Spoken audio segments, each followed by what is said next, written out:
Welcome to the fascinating world of finance.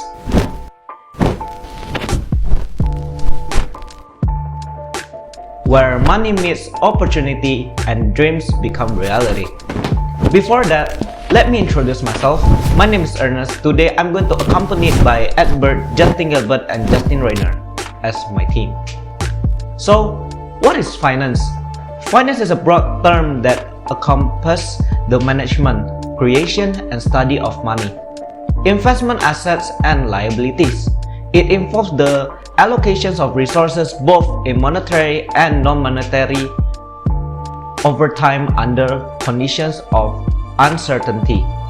Finance deals with various aspects such as personal finance, corporate finance, investment finance, financial markets, financial institutions, risk management, and financial analysis. Welcome to our exploration of asymmetric information. In any transaction, information plays a critical role. But what happens when one party possesses more information than the other? Let's dive in. Asymmetric information is a condition where one party possesses more information than another party, which states that the information bias between the seller and the buyer of the product that can be possible reason for market failure. For example, the management of a company typically has more information compared to investors in the capital market, such as managers, board of commissioners (BOC), and board of directors (BOD), usually have better information compared to external parties, just an investor. Therefore, it can be said that there is asymmetric information between manager and investor. Investors who feel they have less information will try to interpret the behavior of managers. And now, let us dive into the advantage and disadvantage asymmetric information. Firstly, the advantage of asymmetric information. It allows for specialization and economic growth as individuals possess unique knowledge and expertise in specific fields. However, the disadvantage of asymmetric information is the potential for knowledge abuse for fraudulent purposes. Those with greater knowledge can exploit it for personal gain, often at the expense of others with less information. There is asymmetric information indicators. First one, investment opportunity base. Investment opportunity base is asymmetric information that occurs when companies possess better information regarding their potential future profit growth through various forecasts. The second one, analyst forecast base. Analyst forecast base is an example of asymmetric information from analyst forecast indicator is when analysts assess a company performance and prospect. The third one, market microstructure theory base. That regarding asymmetric information discuss how stock price and trading volume are formed. Asymmetric information also have two types. The first one, adverse selection. Adverse selection is when manager and other insider typically know more about the condition and prospect of the company, just like quality, price, etc., compared to the external parties, just like us investors. And the facts that may influence the decision to be made by the outsider are not disclosed to them. The example of smartphone of different quality sold at the same price point is the perfect example of adverse selection. Adverse selection occurs when the product of different quality are sold at the same price due to the information asymmetry between buyer and seller. The second one, moral hazard. In economy, moral hazard shows of a form of ethical breach, regulation, and contract violation. It can manifest as dishonesty or attempt to circumvent contract or regulation for self-interest, resulting in loss for others.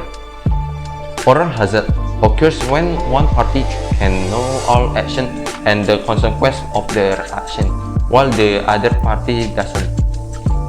For example, people who purchase insurance are far more informed about their health than the insurance company. Even if the insurance company run many screening tests, they may not be able to identify all of the health problems. In this case, there is an information asymmetry between the insurance buyer and the insurance company. Knowing that less healthy people are more likely to get insurance company raise the price of their premiums. This forced more relatively healthy people to drop out, leaving the insurance pool with even less healthy people. This can turn into a problematic cycle for the insurance market. Also, there is mechanism to overcome information asymmetry. The first one, screening. Screening refers to the action of an informed party to encourage the informed party to disclose personal information. Often, there are market imperfections caused by information asymmetry. Screening helps markets become more efficient by making information available to all parties involved in transaction. Information asymmetry occurs when one party involved in a transaction has more information than the other party. This information affects the transaction. The second one, signaling. Signaling discusses about sellers sending signal to buyer regarding the quality of a product or price. Influence market sentiment and thereby affecting investor or buyer decision. Often, high-quality companies intentionally signal to the market to differentiate between good and bad quality companies. The web of modern business, where decisions are made and actions are taken, lies a fundamental concept that governs the dynamics of relationship between key players, agency theory. So basically, what is agency theory? Agency theory delves into the dynamics between principals, owner or shareholders, and agents, managers or executives within a company. The theory suggests that conflicts of interest may arise between principals who delegate decision-making authority to agents and agents who act on behalf of principals but may have their own objectives, such as: first, we got principal-agent relationship. Principal-agent relationship is the core of agency theory, which represents the contractual agreement between owners and managers in a corporation. Second is a conflicts of interest. Conflicts of interest are pervasive in the principal-agent relationship and arise due to different objectives of principals and agents. Third is information asymmetry. Information asymmetry is a central concept in agency theory and refers to the unequal distribution of information between principals and agents. Fourth is mechanisms to address agency problems. Mechanisms to address agency problems is to address agency problems and align the interests of principals and agents. Various mechanisms and government practices have been proposed, such as managerial compensation, board oversight, shareholder activisms, and regulatory oversight. And fifth is employee stock ownership programs.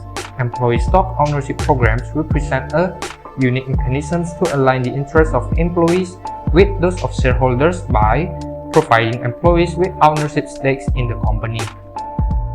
The heart of every successful organization lies in a cornerstone principle that sets direction, decision, and accountability. What is that?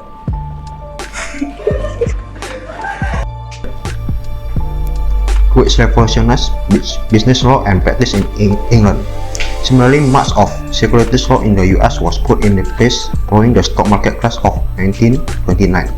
There has been no shortage of other crises, such as secondary banking crisis of the 1970s in the UK, US, saving loan debacle of the 1980s, the 1998 financial crisis in Russia, and 1997-1998 financial crisis in Asia.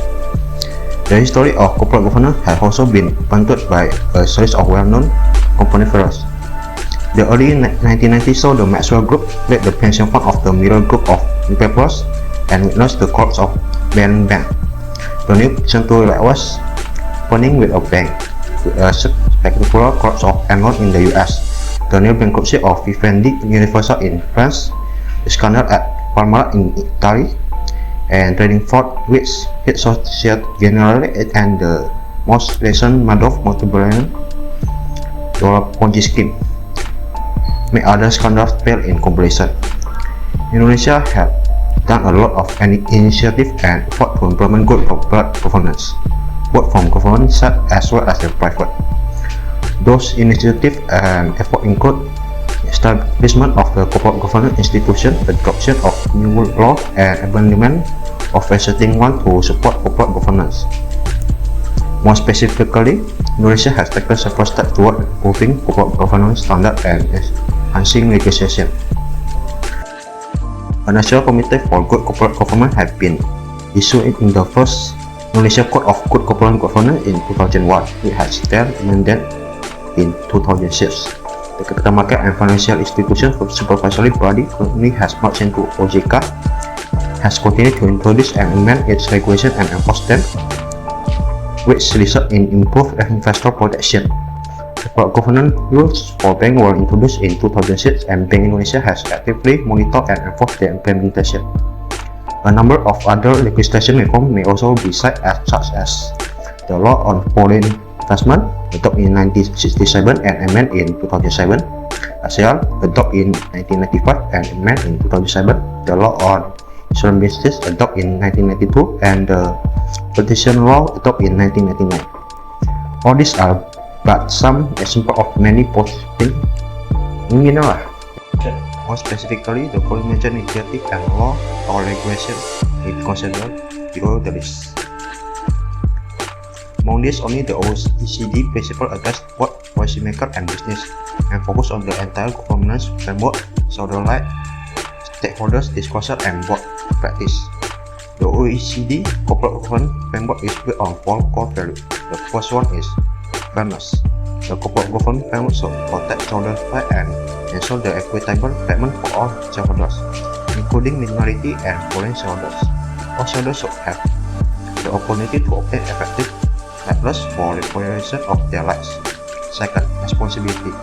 The corporate governance framework should recognize the right of shareholders as established by law and encourage active cooperation between stakeholders and in creating wealth, jobs, and sustainability of financial sound enterprise.